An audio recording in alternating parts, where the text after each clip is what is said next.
Welcome back to Pokemon episode summaries. Today, I'll be doing episode 271, The Ties That Bind. The episode begins with Ash still immensely shocked about having to face Gary, and immensely angry at Gary after Gary had stated that there was no way that Ash was going to win, claiming that Gary was just a way better fucking trainer, as usual. Ash obviously tries to refute this, claiming that he was going to kick Gary's ass, and Misty gets annoyed as Gary and Ash continue to argue, worrying that this argument would go on forever. Brock stated that he would usually get annoyed at Ash and Gary's bickering as well, but he could excuse it this time, since they were fighting over the Johto League, something that they both cared about immensely. Gary then suddenly stops arguing, as he instead pulls out an object from his pocket. Misty and Brock were unsure as to what it was, but when Gary asked Ash if he recognized it, Ash identified it as the Pokeball that had split a while ago, making Misty and Brock realize that it was a Pokeball split in half. This just confused Misty even more as to why Gary and Ash were arguing over a split Pokeball, leading Brock to suggest that it may have been a Pokeball that Gary and Ash both wanted, and Gary may have tried to take the Pokeball from Ash, wanting to prove that he was better than him from a young age. As Misty and Brock continued to overhear Ash and Gary talking, though, they came to the conclusion that although this split Pokeball was definitely related to their rivalry, it wasn't really related to Gary taking the Pokeball, but was apparently related to a draw that Ash and Gary had at some point. A draw as in a tie, with both of them stating how embarrassing the incident was. Especially Gary, who couldn't stand the thought of doing anything but winning in relation to Ash. Ash retorted that Gary was going to have to get used to not winning against him, as Ash was going to win against him in their battle, but Gary just laughed, stating that he wasn't sure why he was even wasting his time taunting Ash with this stupid conversation, since he was going to win whether he taunted Ash or not. Ash didn't need to be in a bad mental state to lose. At least that's what Gary thought. Ash remained confident that he was going to win, leading Gary to remind Ash that the battles were going to be 6-on-6, so Gary would be able to use his strongest arsenal of Pokemon against Ash, so Ash had no chance. Ash was fed up with Gary's confidence, and he maintained his confidence still, stating that he would beat Gary even in the 6-on-6 battles, as Gary just laughed once again, threatening to sweep Ash with only one Pokemon, beating all of Ash's 6, as he then walked off. Ash was extremely frustrated, so he returned to the hotel with Misty and Brock to get some rest. Misty and Brock were wondering about the history of the broken Pokeball, so this led Ash to go and dig through his backpack, pulling out the rubber gloves that his mom had gave him, as well as several other pieces of clothes, pieces of trash, other miscellaneous items, until he found the other half of the broken Pokeball that he had kept in his backpack, showing it to Misty and Brock. He had the white half, while Gary had the red half. Misty and Brock were shocked at this, but they were even more shocked when Ash revealed that it was because of this split Pokeball that his and Gary's rivalry began in the first place. And the splitting of the Pokeball resulted in a huge fight with Gary, and he began to tell Misty and Brock about this fight and the origin of his rivalry, through a good old flashback as Ash recalled his memories. The flashback started a few weeks before Ash had begun his Pokemon journey, when he was fishing by a stream and eventually managed to hook a Magikarp on his fishing rod, not having to wait very long for a bite because it was a nice sunny day. Just then, though, right as Ash was pulling up the Magikarp on his rod, the Magikarp slapped him in the face, leading Ash to believe that it had used Double Slap on him. Unfortunately, before Ash could react to this attack, Magikarp had already escaped back into the water, leading Gary, who had appeared on the other side of the stream, to taunt Ash, just as he did nowadays, for getting Magikarp's attack wrong, stating that Magikarp had actually used Flail, not Double Slap. He also humiliated Ash for how bad of a fisherman he was, letting the Magikarp escape like that, as he proceeded to give Ash some tips. Before Gary could actually state any of these tips, though, Ash cut him off, realizing that Gary was just trying to brag about how he was a better fisherman than Ash, telling Gary that Ash knew what the fuck he was doing and he didn't need any help, as he fished at this spot, and exactly like he had before, all the time. Gary admitted that the spot Ash was fishing was not the issue, explaining that was why he had showed up to fish at this spot as well, stating that it was a good spot for catching Pokemon. He then proceeded to flex his knowledge about fishing on Ash, even though Ash didn't want him to, as he stated where the ideal spot to fish was, when the ideal time to fish was, and Ash just felt like an idiot, since he was confused by all of this information that he was receiving. He was so annoyed that he simply told Gary to go and fish somewhere else, because he had found this fishing spot first. However, Gary retorted that he had actually found this spot way before Ash, and had watched him fail all the times that he tried to fish, also reminding Ash that there was no point in Ash even fishing, because he didn't have any Pokeballs with him, so he couldn't catch any Pokemon, since he wasn't a trainer yet. This caused the argument to escalate, as Ash yelled that Gary didn't have any Pokeballs either, so he couldn't catch any Pokemon, and Ash also stated that he didn't care that he couldn't catch any of the Pokemon, he merely just wanted to fish for fun, wanting to reel the Pokemon up and play with them for a while. This leads Gary to counter that fishing for fun was for losers, as was simply playing with Pokemon, and he was fishing not to catch any of the Pokemon, but to research them so he could learn more about them. Ash continues to argue that playing with Pokemon was more fun than researching them, leading Gary to question why Ash wanted to try and catch a Magikarp to play with when Magikarp was the weakest water Pokemon in existence. Also making fun of Ash for losing the Magikarp even though it was the weakest, stating that even Ash should have been able to catch this weak bitch.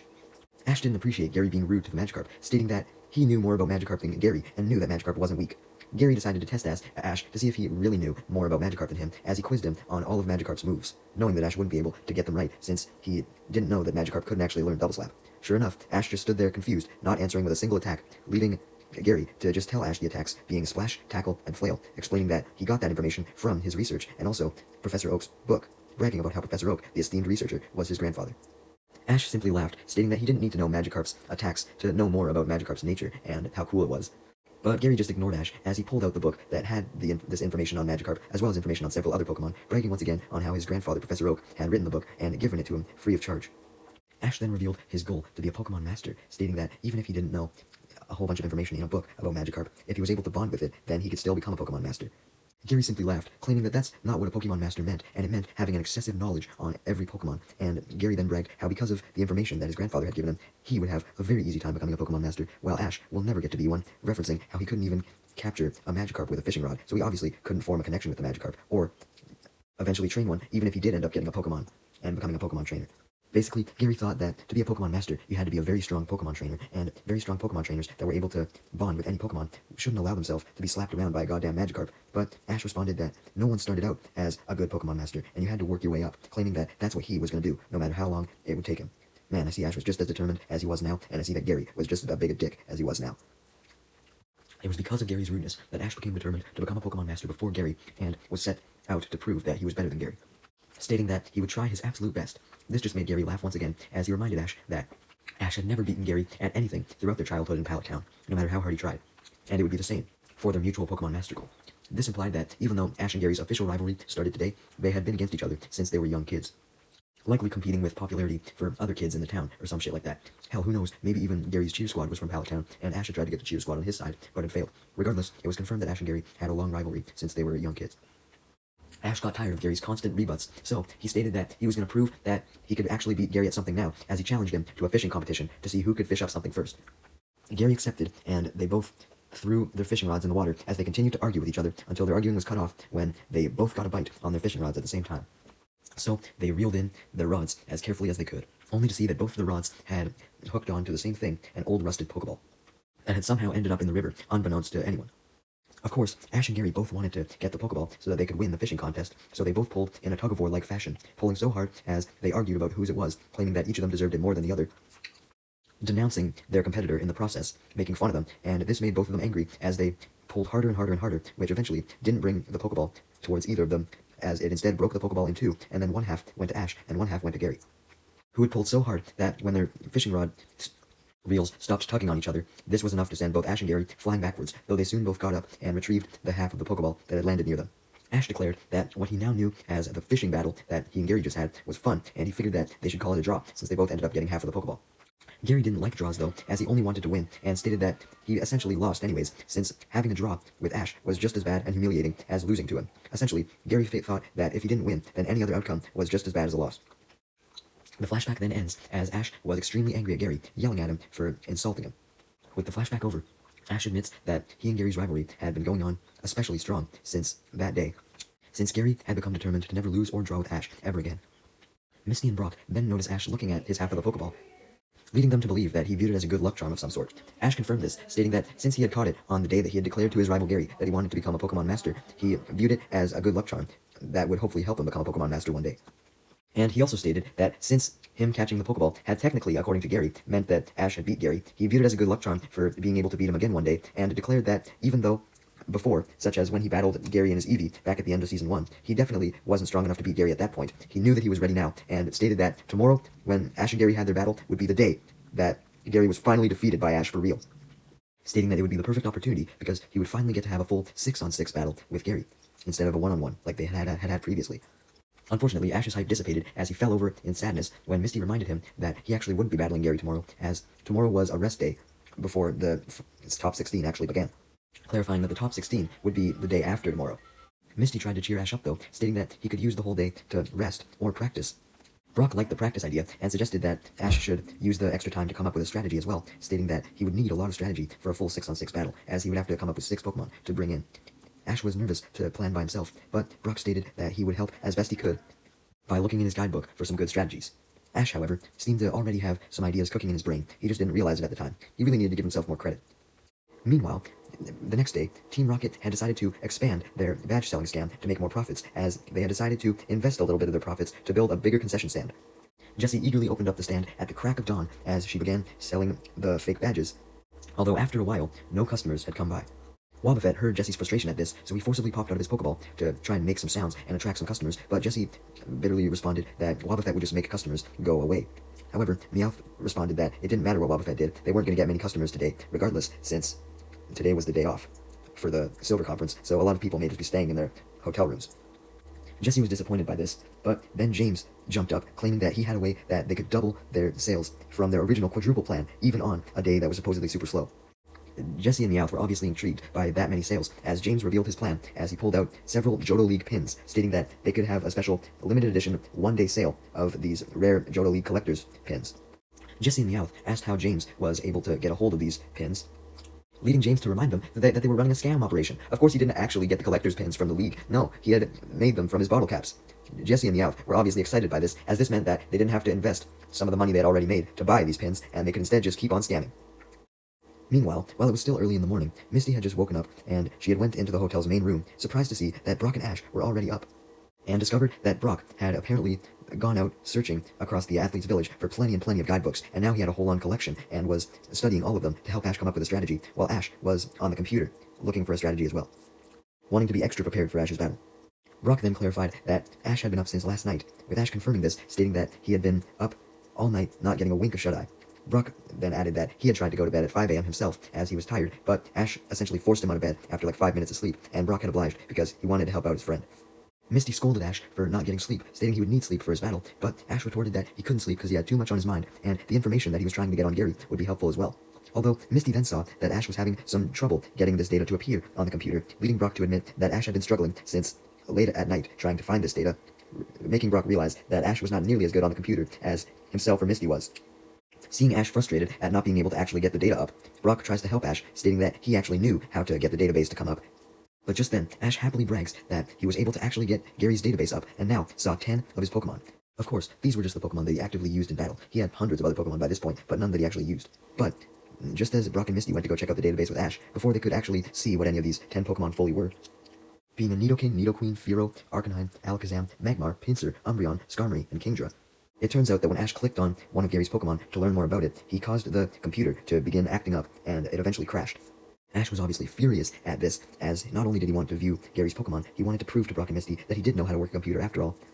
And seeing Ash frustrated, Brock suggests that Ash should just reboot the computer, stating that it would work once it was rebooted, but Ash, proving that he actually didn't know how computers worked, was clueless as to what reboot meant. Ash eventually became so frustrated at not being able to get the computer back on that he began to see images of Gary in the monitor. Misty came to the conclusion that Ash was going insane from no rest and no food, so she proposed breakfast, which Ash and Brock happily obliged to, as they were hungry and tired as fuck. Even as Misty prepared some tea for Ash and Brock and began to get some food ready, and they all eventually sat down outside their hotel room at a little table, Ash and Brock couldn't focus on breakfast as they couldn't take their minds off of strategizing for Ash's battle with Gary. In fact, since Ash wasn't able to see the 10 Pokemon that Gary had, he was particularly stressing on which ones Gary would use, wondering if he would pertain to a specific type of Pokemon or not, with Brock doubting this, stating that since Gary was Oak's grandson, and Oak loved Pokemon of all types, Gary probably had similar thoughts. Since he seemed to take a lot of Oak's suggestions seriously, due to Oak being his grandfather, so if Oak suggested that Gary should have Pokemon of multiple types, Gary probably had some. Further evidencing this by explaining that was probably why Gary had kept rotating his Pokemon, because he used different types for different situations, stating that if all 10 of his Pokemon were of a similar type, then he probably wouldn't feel the need to rotate them all the time. Ash realized that Brock's theory was likely right, as he had always remembered Gary having a vast appreciation for a Pokemon of a variety of different types, even when they were little kids. Ash, however, wasn't worried about facing Gary, even when Brock reminded Ash that not only would Gary's Pokemon be of different types, but they would also be a very high experience level. With Ash responding that that's what he was excited about, stating that if Gary's Pokemon were going to be weak, then the battle wouldn't be fun.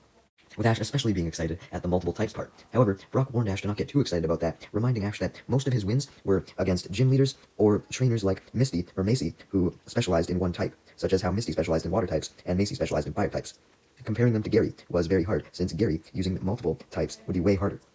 Therefore warning Ash that coming up with a strategy was going to be more important than ever, as he couldn't just come up with a strategy to counter one type, he would have to come up with a strategy to counter multiple types, and at that, Ash didn't know which types he would have to counter. Brock's warning had now made Ash panic, as he realized that it was going to be a very hard job to make a full team of 6.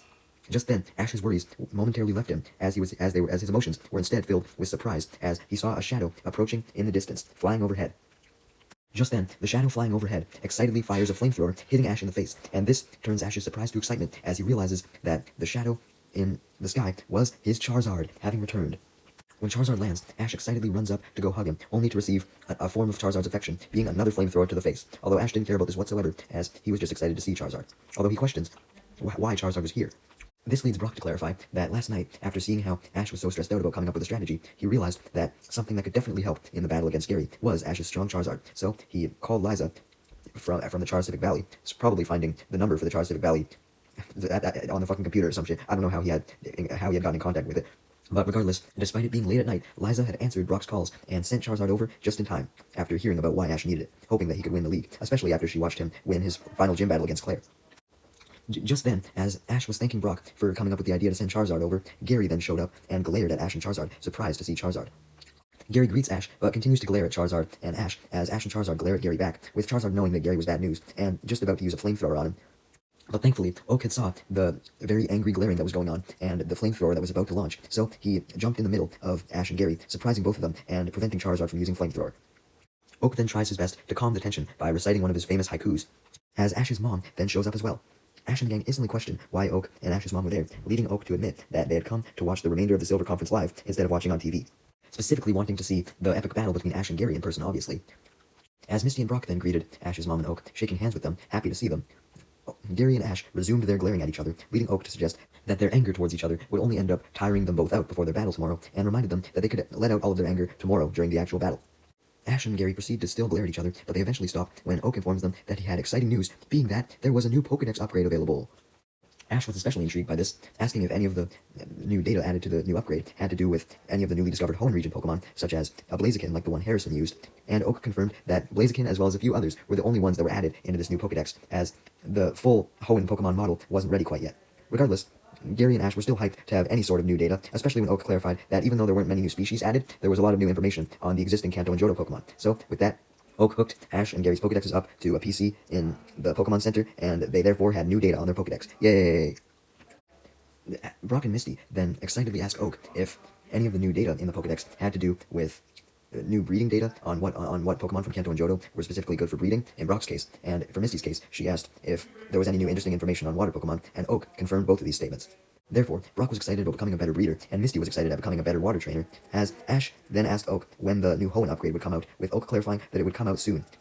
confirming to Ash that there were in fact a ton of new Pokemon in Hoenn, and that's why it was taking so long for the Pokédex to be completed. As for Gary's reaction to the Pokédex, Oak noticed that he looked relatively surprised, leading Gary to state that he was surprised at the fact that he didn't have a lot of the entries filled out for a lot of the Kanto and Johto Pokemon, and thought that there was something wrong with the Pokédex, since he had seen basically all the Pokemon from Kanto and Johto, they just weren't showing up as seen in his Pokédex. Oak was about to clarify that this was likely because Gary had seen the Pokemon, but he hadn't scanned them with his Pokédex, since, Gary thought that he already knew everything about these Pokemon, so he didn't need to use the Pokédex. But Gary then ran off to a PC that stored his Pokemon and their information so that he could try and load it into the Pokédex, not knowing that that's not how the Pokédex worked. Ash likely would have made fun of Gary for this, but he was too busy in his own head thinking about tomorrow's battle and the strategy he was going to use, and asked Brock if they could have a strategy meeting to discuss, which Brock agreed to, with even Misty deciding to help, as her and Brock continued to remind Ash of the importance of coming up with a strategy, which he was now well aware of. Before Ash and the gang could go back to their hotel room to plan a strategy, though, they were stopped by Ash's mom, who made sure to let Ash know that she was always proud of him,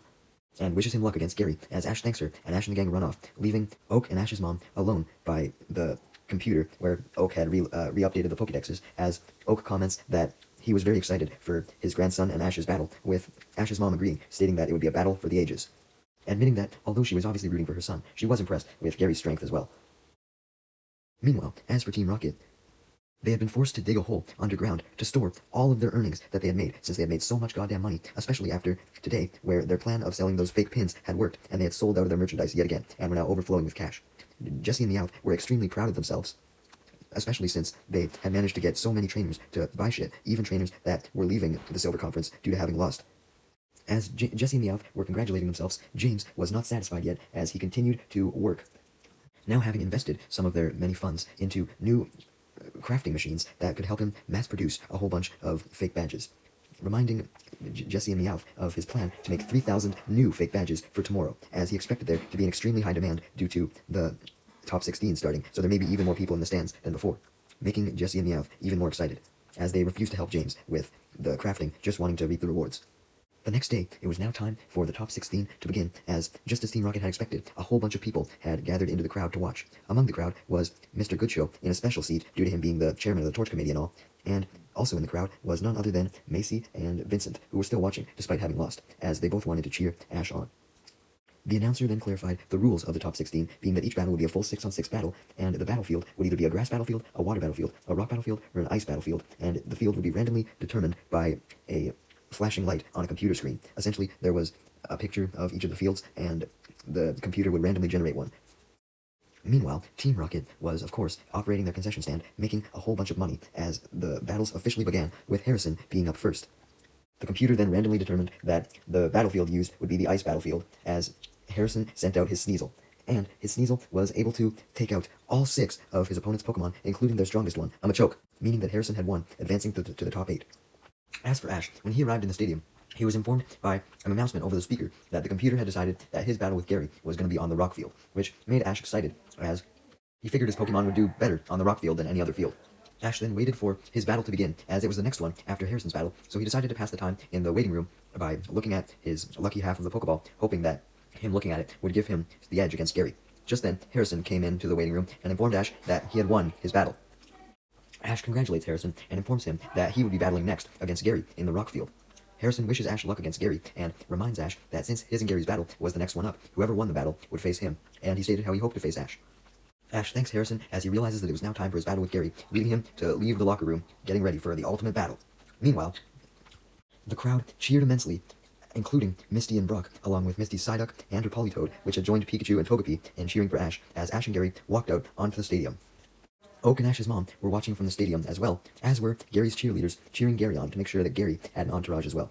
As soon as Brock spotted the cheerleaders, he was distracted by them before the battle began, in love with each and every one of them, much to Misty's displeasure, especially since she couldn't drag Brock off this time because there was nowhere to drag him off to. Just then, it was time for the battle to officially begin, as the computer once again reminded everyone that the battlefield was going to be a rock battlefield, and the announcer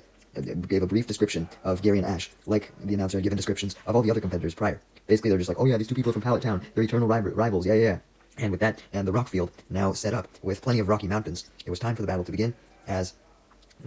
the computer randomly chooses Gary to choose his Pokemon first, as he sends out his Nidoqueen,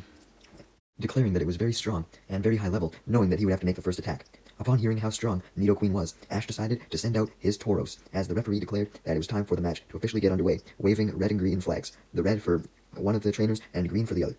Oak was pleased to see Tauros finally being used, because it seemed like all it would do was sit in its lab for eternity. And I mean, yeah, it's been quite a long time since Ash used it, but it's not like he used his Muck that often either, Oak, come on. Anyways, Nidoqueen of course made the first move with a Rock Smash, combined with a Fissure, that sends rocks flying into the air and sends them into Tauros' face. However, Tauros manages to avoid most of the rocks by jumping onto one of the rocks on the rocky stadium, and manages to jump off of the rock, wanting to get off a horn attack. However, the rocks from the Rock Smash were still heading towards Tauros, so Tauros had to use its horns to destroy those rocks first. Ash's mom, who was sitting beside Oak, was impressed by Tauros' powers and began taking pictures with her camera of Tauros. Unfortunately, the horn attack could only get through the rocks, as Gary ordered Nidoqueen to grab Tauros by the horns, and with Tauros stopped in its tracks, Nidoqueen launched a close-range Hyper Beam to knock Tauros out, as it was sent flying into some of the rocks. Gary congratulates his Nidoqueen on a job well done, as all the cheerleaders then congratulate Gary, which just makes Brock want to be with the cheerleaders more, hoping that they would cheer for him. As for Ash, he congratulated his Tauros on doing the best that he could, as he called Tauros back and sent out Heracross as his next Pokemon, impressed by Nidoqueen's skills, but hoping that Heracross could defeat Nidoqueen. Man, it was good to see Heracross again. Anyways, Gary decided to substitute out his Nidoqueen for Magmar, so that he had the type advantage against Heracross, since Heracross was a bug type. Magmar was confident it could beat Heracross, as it started with a flamethrower, but Heracross flew up to dodge it, and then swooped down to Magmar, and grabbed Magmar using a Fury attack, throwing him into the air.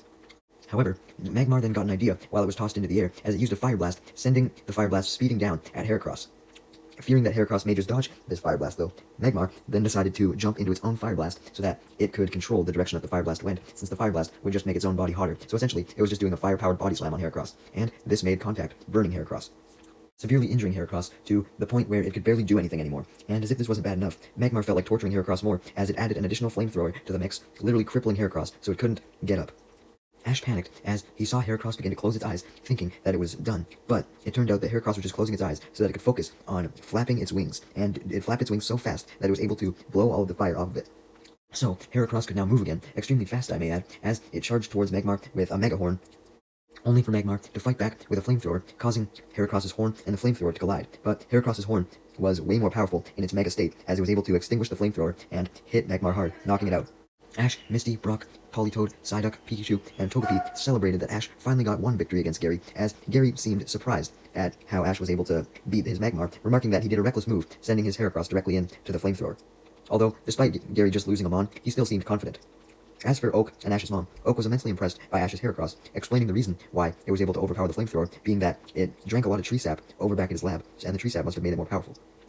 We then see the reason why Gary was still confident, even though he just lost a Pokemon, being that he still had a surprise Pokemon that wasn't even registered on his database, being a Blastoise, the most powerful Mon on his team, his ace. Why was it so powerful? Well, as Oak confirmed, this was because this Blastoise was actually the Squirtle that Oak had gave him. Yes, this was Gary's starter. We were finally seeing Gary's starter in action after all this time.